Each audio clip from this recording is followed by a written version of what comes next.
காவியா வந்து எனக்கு 7th ஸ்டாண்டர்ட்லேருந்தே ரொம்ப பெஸ்ட் ஃப்ரெண்ட் எனக்கு அவள் தான். ஸோ நான் வந்து அவளோட வெட்டிங்கை மிஸ் பண்ணவே கூடாதுன்னு இருந்தேன். பட் தென் எனக்கு வீசா இஷ்யூஸ்லாம் கொஞ்சம் இருந்துச்சு. எப்படியோ பட் சார்ட் அவுட் பண்ணிட்டு வந்துட்டேன். பிகாஸ் எனக்கு அவள் வந்து அவ்வளோ ஸ்ட்ரெஸ் பண்ணா, நீ வந்தே ஆகணும், நீ இல்லைன்னா எனக்கு அவ்வளோ ஹாப்பியாக இருக்காது அப்படின்ற மாதிரி. எனக்கு அதுவே ரொம்ப ஒரு மாதிரி இருந்துச்சு. So I somehow wanted to come. So நான் என்ன சொன்னேன்னா, மணி வந்து ரொம்ப லக்கி டு கெட் காவியா.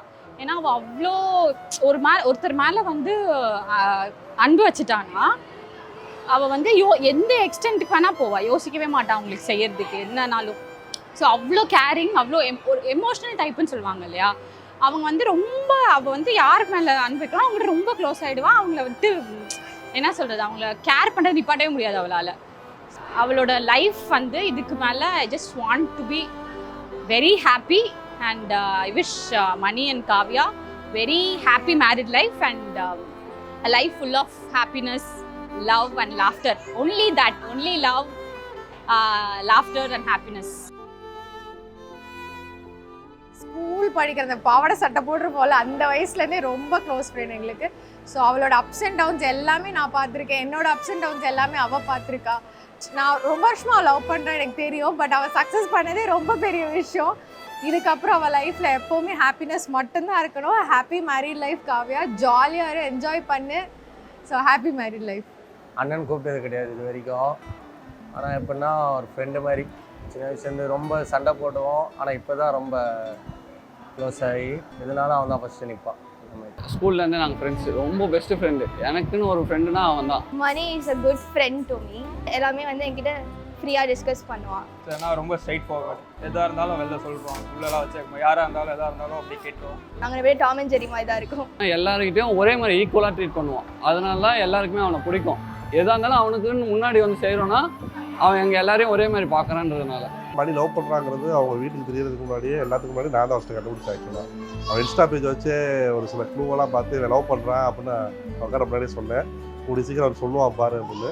கரெக்டாக அதே மாதிரி வந்து சொன்னான். இவ்வளோ நாள் கழிச்சு அவனோட லவ் லைஃப் சக்சீட் ஆகுது. ஸ்ட்ரகிள்ஸ் அண்ட் நிறையா ஃபேமிலிக்குள்ள மிஸ் அண்டர்ஸ்டாண்டிங்ஸ், அப்புறம் நிறையா அப்டக்கிள்ஸ் தாண்டி இப்போ ஒரு சக்ஸஸ்ஃபுல்லாக கம்ப்ளீட் பண்ணியிருக்காங்க. இந்த கம்ப்ளீஷன் வந்து இந்த மேரேஜோட ஸ்டாப் ஆகாமல் டில் ஃபார் எவர் இது கண்டினியூ ஆகி ரொம்ப ஹாப்பியாக இருக்கணும்னு என்னோட விஷஸ்.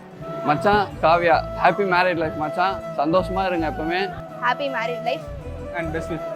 இனிய திருமண நாள் வாழ்த்துக்கள். இன்று போல் என்றும் சந்தோஷமா இருக்கும். Mani and Kavya happy married life. Mani Kavya வந்து எப்போ பார்த்தாலும் கை கொடுத்துட்டு ஆமா first pink பொட்டேட்டோல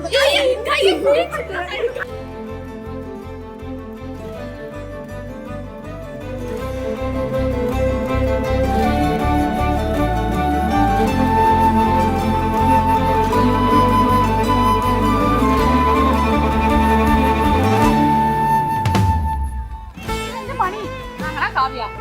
I love you so much Mani. மணி மாதிரி காவியாவை யாராலையும் பார்த்துக்க முடியாது, காவியா மாதிரி மணியை யாராலையும் பார்த்துக்க முடியாது. ரெண்டு பேரும் மேட் ஃபார் ஈச் அதர். இதை நீ எப்போ பார்த்த? அவங்க நீங்க நினைக்கலாம் கிரிஞ்சி கப்பிள்ஸ்னு, பட் ஆனா அவங்க ரொம்ப லவ்லியான கப்பிள்ஸ்னு அவங்களே சொல்லிப்பாங்க. நம்ம யாரும் அப்படி சொல்லக்கூடாது. வேற காவியா ரொம்ப ரொம்ப நல்ல பொண்ணு.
எங்கே போறீங்க? மரியாதையோட கூப்பிடாரு. சொல்லுங்க, காசிக்கு போறேன்னு சொல்லுங்க. சாமி இதெல்லாம் வேணுமா காசிக்கு போகிறேன் அதுதாங்க என்ன பண்றது அப்படிதான் காசி யாத்திராது சொல்லுங்க காசிக்கு போறேன்னு சொல்லுங்க காசிக்கு காசிக்கெல்லாம் போக வேணாம் நீங்க சந்தோஷமா எங்க அக்கா கல்யாணம் பண்ணிட்டு எங்களுக்கு குழந்தை பிடிக்கும் கையில